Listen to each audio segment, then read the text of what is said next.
Alhamdulillah kita bisa bertatap muka lagi di penjelasan materi berikutnya berkaitan, kalau minggu kemarin kita sudah bahas berkaitan dengan efek latihan fisik pada berbagai macam sistem tubuh yang dimulai dari sistem otot sampai ke reproduksi, terus sistem pada ketahanan tubuh atau imunitas kita sampai diakhiri dengan hormon. Nah, berikutnya yang akan kita bahas sebelum itu seperti biasa kita akan munculkan dulu nih materinya. Nah, materinya mungkin saja nanti ada muncul di sini, nah, di sini mungkin, atau di sebelah sini nanti di layar. Anda bisa lihat nanti gampang saya munculkan sekali. Itu ya. Untuk materi berikutnya kita langsung saja ya, apa kabar ke materi, apa kabar mungkin Anda semua teman-teman mahasiswa Penjas Unsil ya, kita bertatap muka lagi nih setelah yang mungkin saja Anda sudah bosan di rumah ya. Tapi tidak menutup kemungkinan kita untuk terus berolahraga ya, untuk still in contact with you. Tidak menutup kemungkinan kita tetap ada kontak dengan Anda melalui video ini. Saya akan mulai menjelaskan mengenai materi berikutnya berkaitan dengan klasifikasi olahraga berdasarkan tujuan yang ingin dicapai. Nah, materi ini setelah kemarin kita bahas efek latihan fisik, maka setiap orang berolahraga itu macam-macam tujuannya. Itu yang harus Anda pahami. Dan mungkin di antara Anda sebagai mahasiswa Penjas pun ada yang macam-macam tujuannya untuk masuk ke jurusan Penjas. Nah, masyarakat pun sama, macam-macam loh tujuan mereka berolahraga. Nah, minimal secara keilmuan tujuan orang berolahraga itu ada berapa macam sih? Nah, kita harus kaji. Dalam video ini kita akan kaji 5 macam tujuan olahraga berdasarkan maksud dan tujuan masyarakat lah, kebanyakan yang ada di Indonesia sekarang. Nah, klasifikasi olahraga berdasarkan tujuan ada 5 macam. Kalau undang-undang sistem keolahragaan ada 3 macam kalau nggak salah. Olahraga pendidikan, olahraga prestasi, dan olahraga rekreasi kalau nggak salah, 3 macam. Nah, klasifikasi olahraga berdasarkan tujuan yang diambil di konsep fisiologi olahraga ini ada 5 macam. Pertama, olahraga kesehatan. Yang kedua, olahraga pendidikan. Yang ketiga, olahraga prestasi. Yang keempat, olahraga rekreasi. Yang kelima adalah olahraga rehabilitasi. Olahraga kesehatan, olahraga pendidikan, olahraga prestasi, olahraga rekreasi, olahraga rehabilitasi. Nah, ini yang akan kita munculkan nanti di layarnya, di sini mungkin ya. Misalkan nanti ada di belakang, itu tergantung nanti saya munculkannya seperti apa. Anda tinggal lihat saja tayangan video ini, semoga bermanfaat. Khairun nas anfa'uhum linnas, sebaik-baiknya manusia adalah yang bermanfaat bagi orang lain. Semoga Anda nanti setelah kita bahas ini, Anda bisa share ke masyarakat Anda di sana, di perkampungan Anda, di Lemur ya, di daerah Anda masing-masing. Oke, apa sih olahraga kesehatan? Hampir sebetulnya yang poin pertama, orang ingin sehat untuk berolahraga, caranya seperti apa orang pengen mendapatkan sehat. Kalau tidak salah saya pernah ulas di minggu kemarin bahwa bugar dulu baru bonusnya sehat. Maka orang bugar sudah pasti sehat, tapi orang sehat belum tentu bugar. Nah, ini yang harus jadi konsep oleh kita nanti. Nah, itu tentang olahraga kesehatan. Olahraga kesehatan, olahraga yang akan kita bahas lebih mendalam di sini. Olahraga yang memang bertujuan untuk mendapatkan derajat hidup atau derajat sehat. Bahkan derajat sehat nanti ada macam-macam. Ada derajat sehat dinamis, ada derajat sehat statis. Ada derajat sehat statis ketika kita dalam keadaan diam begini. Orang kelihatan sehat, bugar atau tidak ada kendala penyakit apapun. Nah, ini derajat sehat statis. Nah, untuk derajat sehat dinamis itu adanya ketika kita berolahraga, ketika kita melakukan latihan fisik. Oleh pelatih misalkan disuruh kamu harus menuntaskan menu latihan ini. Ketika orang itu mampu menuntaskan, maka dia memiliki derajat sehat dinamis, dan ini yang akan kita upgrade supaya bugar nanti, sehingga derajat sehat statisnya pun didapat ketika derajat sehat dinamis sudah terdapatkan oleh Anda melalui latihan atau olahraga yang teratur. Nah, itu ya, itu untuk olahraga kesehatan. Nah, tadi olahraga kesehatan itu tentang olahraga kesehatan tadi. Nah, olahraga kesehatan itu tadi sudah sekilas bahwa ini akan jadi bahan kajian kita sebetulnya, ciri umum, ciri khususnya kayak gimana disebut olahraga kesehatan berdasarkan kajian ilmu faal olahraga. Nah, ada juga yang kedua, olahraga pendidikan. Olahraga pendidikan, olahraga yang ada di ranah pendidikan. Contoh ada intrakurikuler, ada ekstrakurikuler. Kalau di sekolah sudah ada kurikulumnya jelas. Guru penjas, ya guru pendidikan jasmani itu sebagai ujung tombaknya dalam proses pencapaian prestasi. Nah, sampai sekarang masih kita bergelut antara mana penjas, mana pelatihan, orang penjas, orang pelatihan. Nah, bukan itu sebetulnya esensi utamanya. Saya pernah ngobrol dengan kolega saya teman saya yaitu guru olahraga, Bapak Adi Tuhan Kemana, sekaligus pelatih futsal juga. Jadi esensinya tuh sebetulnya bukan seperti itu, bukan malah kita klasterkan, cuma beda perannya mungkin.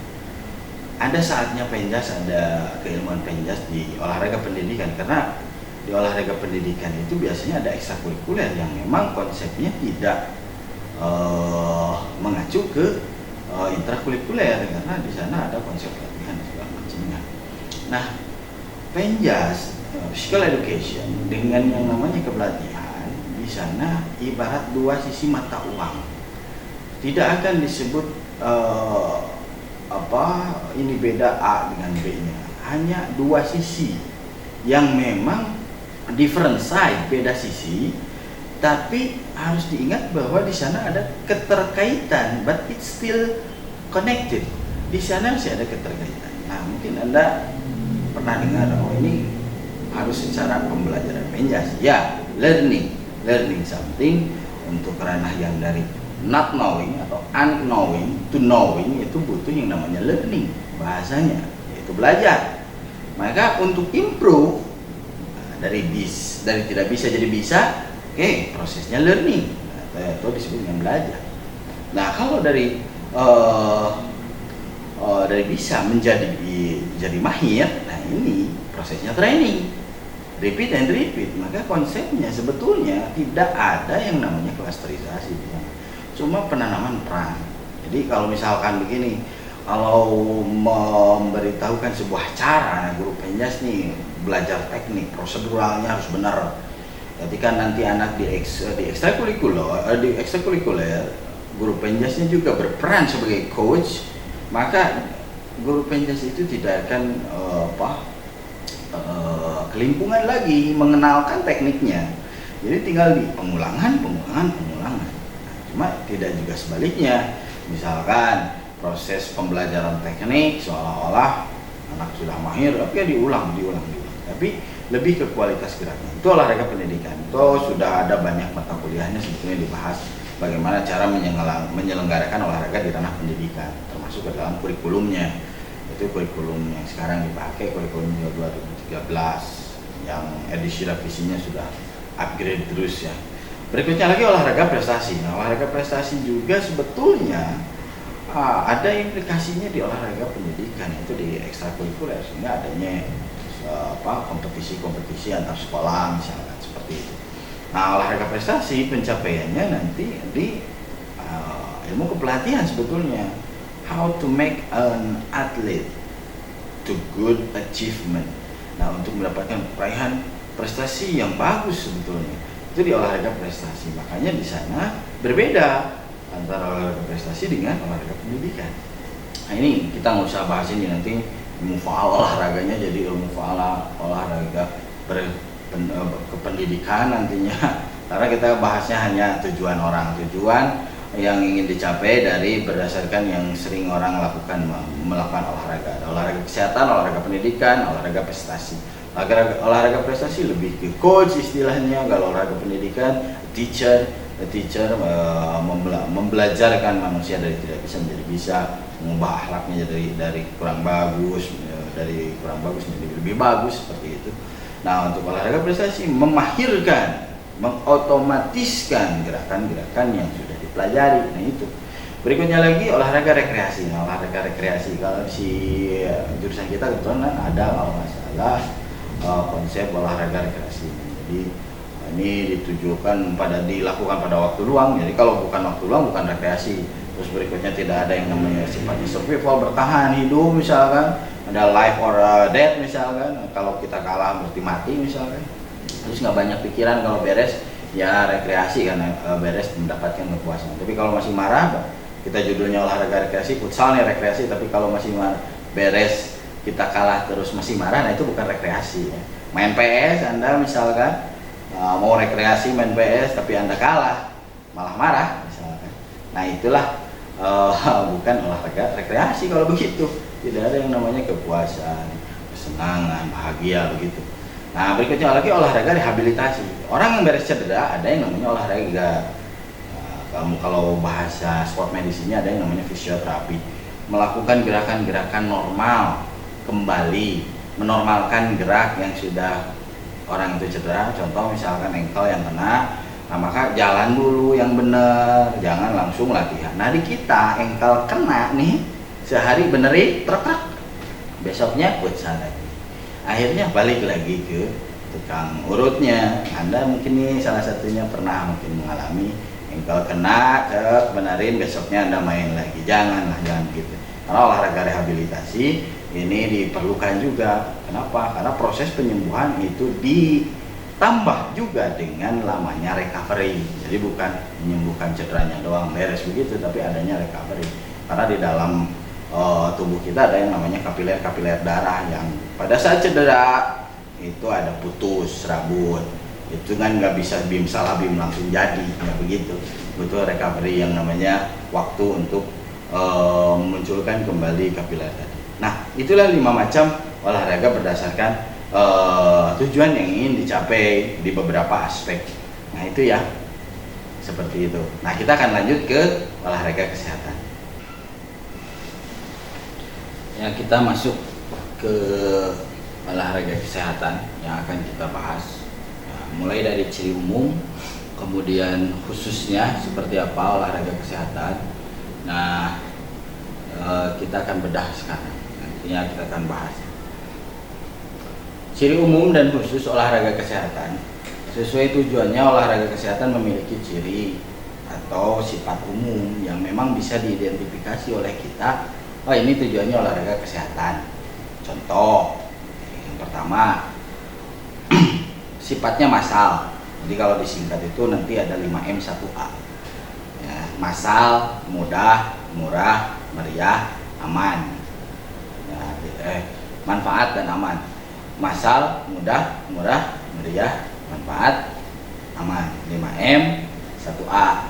Nah, massal ini dilakukan secara berjamaah, ya, artinya secara banyakan. Nah, sehingga di sana muncul yang namanya kemeriahan, adanya interaksi sosial. Cuma untuk sekarang mungkin ya tidak bisa dilaksanakan sifat dari masalnya ini. Tapi untuk olahraga kesehatan itu sendiri bisa dilakukan ke M berikutnya, yaitu gerakannya yang mudah. Ya, ada mudah itu gerakannya mudah, alatnya mudah. Kayak misalkan Anda ngikutin video senam aerobik di rumah sendiri. Nah, kita cari di YouTube misalkan videonya, atau misalkan Anda bisa download aplikasi saya yang Hit Workout itu. Ada yang Hit Workout 7 menit, ada 10 menit, ada 10 menit ya. Yang bisa juga untuk olahraga kesehatan. Terpenting mudah gerakannya. Yang berikutnya murah. Murah itu tidak mengharuskan kita membeli alat yang mahal gitu kan, khusus. Contoh misalkan kalau kita mau olahraga di rumah, misalnya kita cuma punya modal kolor sama kaos oblong juga jadi, pakai sepatu misalkan di teras kita dengan melihat video yang sudah banyak sebetulnya tutorial Anda juga bisa membuat videonya untuk kebermanfaatannya bagi masyarakat, melakukan gerakan mudah, Anda video, Anda upload di YouTube, sehingga banyak dilihat oleh masyarakat secara luas. Terus Anda bisa sosialisasikan juga di tempat Anda sekarang, ke orang tua Anda, ke lingkungan Anda di sana. Gerakan yang sudah Anda bikin yang memang mudah untuk diikuti. Gerakan ciri gerakan yang mudah diikuti ya mudah untuk diimitasi oleh orang. Kalau misalkan gerakan ada yang single step, kakinya bergeser ke kanan ke kiri atau membuka dan menutup lengan. Nah, seperti itu gerakan yang sangat mudah sekali dalam bentuk gerakan-gerakan tertentu misalkan. Berikutnya lagi, murah tadi sudah disebutkan, dan meriah. Meriah itu memunculkan kegembiraan. Jadi orang yang melakukan olahraga kesehatan ada kemeriahan di sana. Berikutnya, manfaat dan aman. Nah, ini yang utama, manfaat dan aman. Berkaitan dengan manfaat dan aman, nanti ada ciri khususnya. Karena ada juga olahraga yang berakhir nantinya pelakunya ada yang negatif. Ada yang misalkan yang meninggal lah, tapi bukan olahraganya, awas. Kita harus tekankan bahwa bukan olahraganya, tapi cara orang itu yang melakukan olahraganya harus diidentifikasi. Apakah tidak sesuai dosisnya atau cara melakukannya kurang tepat sehingga berdampak pada hal negatif. Nah, itulah dari ciri umumnya 5M 1A. Massal, mudah, murah, meriah, manfaat, dan aman. Itu ciri umum dari olahraga kesehatan. Yang berikutnya lagi, syarat supaya olahraga kesehatan itu manfaat dan aman, maka ada ciri khususnya. Pertama, intensitasnya mungkin berat ringannya. Intensitas itu berat ringannya, kadar, ya, kadarnya. Kalau disebut intensitasnya tinggi, maka nantinya tingkat kelelahannya akan muncul secepat mungkin. Tingkat kelelahannya tinggi. Tapi kalau intensitasnya rendah, tingkat kelelahan akan muncul agak lama. Nah, itu dikaitkan juga dengan beban fisik yang dilakukan. Ya, untuk intensitas tinggi nih, sprint, intensitasnya tinggi karena tingkat kelelahan cepat muncul. Nah, berikutnya lagi, energi yang dibutuhkan sangat besar sekali. Tapi kalau buat jogging misalkan, nah itu energi yang dilakukan untuk tiap langkahannya tidak terlalu besar dan tidak sebesar melakukan sprint. Contoh itu intensitasnya. Berikutnya homogen intensitasnya. Contoh Anda lakukan gerakannya intensitasnya homogen, mau medium misalnya, moderat misalnya, atau mau low intensity-nya, mau high intensity-nya. Nah, usahakan kebanyakan yang dipakai adalah yang low intensity-nya. Apalagi di senam aerobik yang cocok di masyarakat, karena olahraga kesehatan itu identik dengan olahraga yang diterapkan di masyarakat. Yang bisa diterapkan di masyarakat. Intensitasnya homogen. Kalau audiensnya misalkan yang Anda tuju yaitu ibu-ibu, bapak-bapak yang sudah berusia 40 tahun ke atas, ya yang low impact. Low impact itu gerakannya yang tidak terlalu cepat, irama musiknya yang sangat tidak terlalu ngebeat, yang enak diikuti. Nah, seperti itulah. Berikutnya, adanya kesatuan takaran dan dosis, mulai dari intensitas, waktu, frekuensi. Nah, itu kesamaan atau kesatuan takaran dosisnya. Dosis intensitas, waktu, pelaksanaan, frekuensi, berapa kali dalam satu gerakan itu dilakukan berapa kali. Nah, itu frekuensi. Nah, itu harus ada kesamaan. Jadi jangan sampai bervariatif. Nah, misalkan dosisnya set ke 1, 10, 20, ya 20 misalkan. Berikutnya lagi 50, terus 100. Nah, jangan, usahakan dihindari seperti itu supaya adanya muncul, balik lagi ke materi sebelumnya, yaitu respon dan adaptasi. Adaptasikan dulu beban yang ada, baru nanti naikkan lagi sesuai dengan pencapaian sistem tangga. Ada garis ke atas tangga itu kan, nah itu peningkatan beban. Ada garis lurus, adaptasi, naikin lagi. Ada yang namanya peningkatan beban, garis lurus, adaptasi lagi. Sampai nanti sudah ada 3 kali peningkatan, ada fase penurunan beban. Nah, itu sesuai dengan prinsip respon dan adaptasi sistem tangga yang ada di konsep kepelatihan itu. Nah, berikutnya lagi adekuat. Adekuat itu ada batas minimal agar bermanfaat.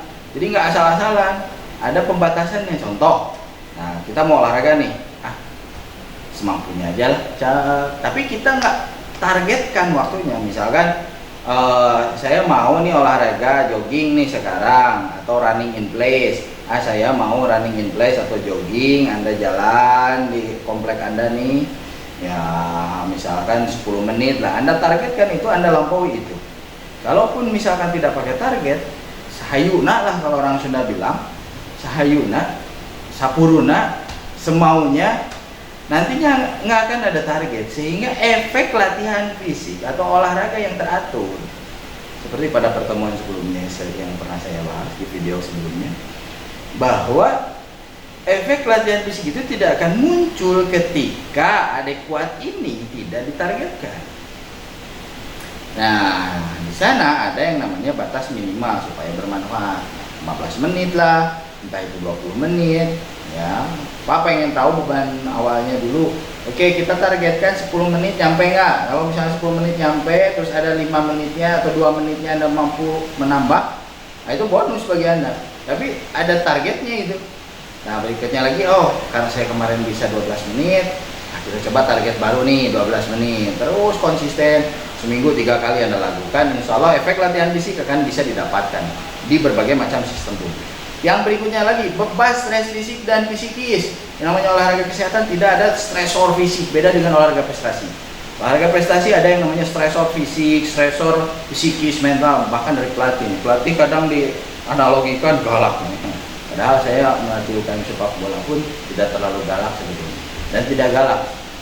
Ya, tapi analogi pelatih itu orang tegas, galak, tukang cacarek, suka marahin, bentak-bentak, karena ada target yang harus dicapai. Kalau olahraga prestasi, kamu harus melakukan ini sekian menit, dan tadinya sekian menit. Nah itu target, nggak bisa ditolerir untuk olahraga prestasi. Tapi kalau olahraga kesehatan, bebas stres fisik dan psikis. Kita bisa lihat di orang yang melakukan senam lah, ada nggak saling mengoreksi antar pinggirnya? Saya yakin tidak ada, karena bebas stres fisik dan psikis. Misalkan instrukturnya malah mengancam nih, kalau nggak sesuai gerakannya seperti saya, maka nanti akan ditambahin dengan push up. Nah itu tidak ada seperti itu, karena olahraga kesehatan bebas stres fisik dan psikis, bebas semau gue gitu kan gerakannya. Tapi karena bukan berarti kita semau gue, usahakan gerakannya mengikuti sesuai instruksi. Jika Anda melihat ada video instrukturalnya, contoh misalnya Anda lihat video senam aerobik ada instrukturnya, itu bisa Anda ikuti sebagus mungkin gerakannya, karena kualitas gerak yang bagus, maka efek ke tubuh kitanya pun akan semakin maksimal seperti itu. Nah, itu ciri khusus dari olahraga kesehatan. Maka umum dan khusus ini saling berkaitan, kita harus perhatikan itu. Nah, semoga saja Anda nanti bisa mengidentifikasi ini dan membuat sebuah gerakan di lingkungan Anda masing-masing, sehingga khairun nas anfa'uhum linnas, sebaik-baiknya manusia yaitu yang bisa bermanfaat bagi orang lain, bisa tercapai oleh Anda. Karena orang yang bagus itu yang memang bermanfaat bagi masyarakat. Anda usahakan bermanfaat bagi masyarakatnya, jangan tidur mulu nih, karena kita sedang di rumah saja, tagarnya kan tidur, bangun pagi ya sholat subuh, ya terus tidur lagi, bangun pas jadwal masuk kuliah, tidur lagi. Nah, jangan juga seperti itu. Oke? Nah, setelah tadi kita bahas berkaitan dengan ciri umum dari olahraga kesehatan, maka kita harus tahu juga istilah sehat dan kesehatan. Nah, kita akan coba bedah beberapa pengertian lah berdasarkan teori kajian ilmu olahraga, bahwa ada istilah yang namanya sehat dan kesehatan. Nah, sehat itu, kata sehat dan kesehatan ini paling sering kita dengar nih, paling sering dan bahkan kita ucapkan. Nah, apa sih sebetulnya makna dari kesehatan, makna dari sehat itu sendiri? Kalau berdasarkan teori bahwa kesehatan adalah segala permasalahan, ya, permasalahan yang berkaitan dengan faktor manusia, baik secara langsung maupun tidak langsung, yang memang mempengaruhi kualitas sehat manusia itu sendiri. Nah, itu disebut kesehatan. Jadi faktor ya segala permasalahan yang ya berkaitan dengan faktor manusia baik secara langsung, jadi segala macam permasalahan yang berkaitan dengan faktor manusia baik secara langsung maupun tidak langsung. Nah, itu kesehatan. Ya, makanya tolong dijaga kesehatannya, plus itu permasalahan lingkungannya juga yang berdampak pada derajat sehat kita, apakah bagus atau tidak. Nah, makanya kita butuh yang namanya istilahnya kesehatan ini. Jadi kalau berbicaranya kesehatan, bukan berbicara hanya sehat tok tubuh kita, tapi berkaitan juga dengan permasalahan yang bisa berdampak pada sehat tubuh kita. Itulah itu namanya kesehatan. Jadi sudah paham ya apa itu kesehatan. Mungkin nanti di classroom juga memang sudah muncul artikelnya PowerPoint-nya yang bisa Anda baca. Jadi Anda bisa baca, atau nanti ini di sini ada kalau nggak salah ya. Di sebelah sini nanti Anda juga sekarang mungkin bisa lihat sebelah sini. Materinya. Berikutnya, setelah berbicara kesehatan, maka kita berbicara sehat. Sehat menurut Depkes dan WHO bukan WHO ya dibacanya, tapi singkatan itu. WHO, World Health Organization. Nah, sekarang lagi orang menangani pandemi corona ini sekarang, WHO beserta dengan 200 negara lebih yang memang yang terkena dampak corona. Nah, korban pun sudah banyak berjatuhan sampai berdampak pada perkuliahan kita seperti ini, karena kita sedang berusaha untuk menghentikan virus ini.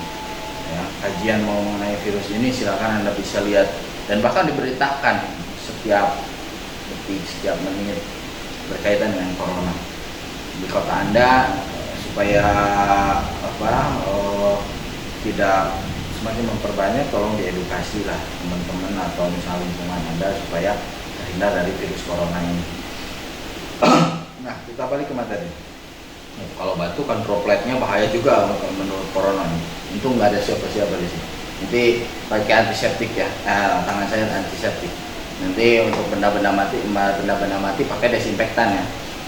Nah, berikutnya, sehat menurut Depkes, Departemen Kesehatan dulu nih, dan WHO adalah pengertiannya sejahtera jasmani, rohani, dan sosial.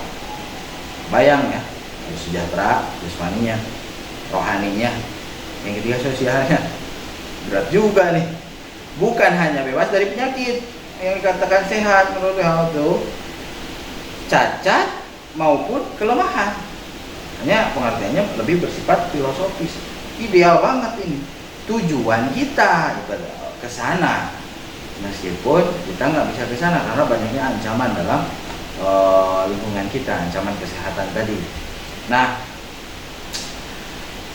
sejahtera jasmani, oke, fisiknya oke, nggak ada sedikit pun cacat, nggak ada sedikit pun rasa pusing segala macam. Nah, ini bisa mungkin teralami oleh kita, badan kita fit, enak nih, lagi enak-enaknya. Berikutnya, rohani, mentalitinya, jangan sampai Anda misalkan nih orang kalau yang beragama misalnya jarang ibadah nih. Nah, ini juga akan dikatakan tidak sehat. Bukan menurut saya, tapi menurut di sini pengertian sehat itu sendiri, yaitu sejahtera jasmani, sejahtera rohani. Makanya ibadahnya bagi yang muslim misalnya sholatnya, ya kalau yang umat Kristiani ya ke gereja tiap hari Minggu, nah seperti itu ya. Dan umat-umat yang lain pun ya ibadahnya harus oke kalau berdasarkan sejahtera jasmani, rohani tadi, dan sosial. Nggak ada istilahnya Anda saling ngomongin gibah ya, nggak ada begitu. Nah, kalau orang ada yang begitu berarti tidak sehat menurut WHO ini ya, bahaya juga tuh ya, berdasarkan kajian dari ilmu olahraga. Bukan hanya bebas dari penyakit, cacat maupun kelemahan, nggak ada apa yang begitu ya, nggak apa-apa. Tujuan harus ideal, tidak sampai ke tujuan kita harus realistis ya. Tujuan kita modelinnya ke sini, makanya kita berusaha ke sana sehingga kalau sudah ada pencapaian tujuannya, maka kita berusaha untuk memperbaiki diri. Nah, itu sehat dan kesehatan. Nah, berikutnya lagi untuk mengcover pengertian tadi yang bersifat filosofis dan ideal sekali, maka beberapa kajian ilmu faal merumuskan pengertian sehat menurut ilmu faal itu sendiri. Yaitu pertama, normalnya proses fisiologis di dalam tubuh. Normalnya proses fungsi tubuh. Normalnya proses fungsi tubuh. Ya. Semua proses dalam tubuh kita normal.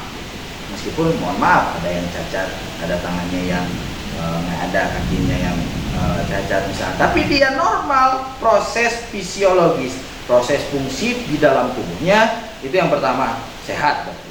Yang kedua, normalnya fungsi alat-alat tubuh, alat tubuhnya berfungsi dengan normal, maka dia dikatakan sehat. Yang ketiga, normalnya fungsi tubuh secara keseluruhan. Ya, jadi bukan dikatakan tadi seperti pengertian tadi. Itu filosofis, filosofi pasti ideal. Targetnya kita ke sana, meskipun ada ancaman ya. Nah, ada ancaman dari berbagai macam, ya banyaklah ancamannya. Ancaman kesehatan kita, cuaca misalkan, lingkungan yang kurang bersih itu ancaman bagi kita, sehingga kita tidak akan mendapatkan sejahtera jasmani yang ideal. Suatu saat pasti akan sakit. Nah, seperti itu ya, makanya kita usahakan menghindari itu supaya tidak sakit itu ya. Sehingga sehat menurut paradigma ilmu faal dibagi menjadi dua. Ya, ada dua nih, sehat statis, sehat dinamis. Sehat statis, saya pernah ulas kalau nggak salah di video sebelumnya. Sehat statis yaitu sehat ketika kita keadaan statis begini duduk, nggak ada yang bengek gitu, atau misalnya sakit dada. Nah, ini kelihatan nih sehingga sehat statisnya. Nah, ada juga sehat dinamis. Sehat dinamis itu ketika melakukan aktivitas fisik. Ada orang itu disuruh lari atau ada di tes lari, misalnya di mata kuliah atletik nih, masih topengnya Sunsir. Mata kuliah atletik, suruh lari 2,4 kilo oleh Pak Denny ya, atau Bu Novi di mata kuliah atletik. Nah, Anda tidak mampu beres, berarti Anda tidak memiliki sehat dinamis. Supaya memiliki sehat dinamis, maka upgrade dengan latihan fisik, sehingga nantinya muncullah efek latihan fisik yang positif pada sistem tubuh kita. Ya, contoh Anda disuruh latihan pertama kali berat, lama kelamaan jadi ringan. Nah, itu sehat dinamis disebutnya. Maka kita punya kesimpulan bahwa orang yang memiliki derajat sehat dinamis sudah pasti memiliki derajat sehat statis. Orang yang memiliki kebugaran sudah pasti sehat, tapi orang sehat belum tentu bugar. Nah, ini juga sama. Orang yang memiliki derajat sehat statis belum tentu memiliki derajat sehat dinamis. Maka kesimpulan dari pembahasan kita hari ini bahwa tentang yang namanya olahraga kesehatan, atau sehat dan kesehatan, maka kita harus benar-benar memiliki derajat sehat dinamis atau kebugaran yang bagus supaya sehat. Orang yang bugar pasti sehat, itu menurut kaidahnya secara teori. Orang dikatakan bugar, dia mampu melakukan aktivitas fisik segala macam, wah dengan istilahnya tenaga kuda dia. Nah, berarti dia sudah memiliki derajat sehat statis, atau dia memiliki yang namanya kesehatan yang bagus, ya, derajat sehat yang bagus.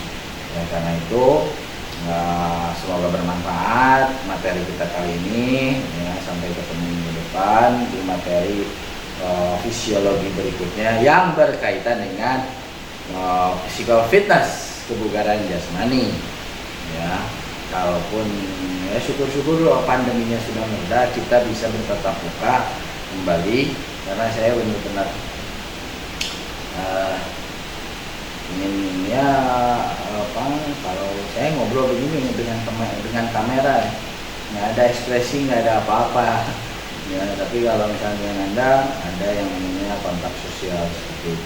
Semoga saja penyakit COVID ini sudah secepatnya pergi, hilang dari muka bumi ya, supaya kita normal kembali beraktivitas seperti sedia kala. Oke, sekian dari saya. Billahi taufiq wal hidayah. Assalamualaikum warahmatullahi wabarakatuh.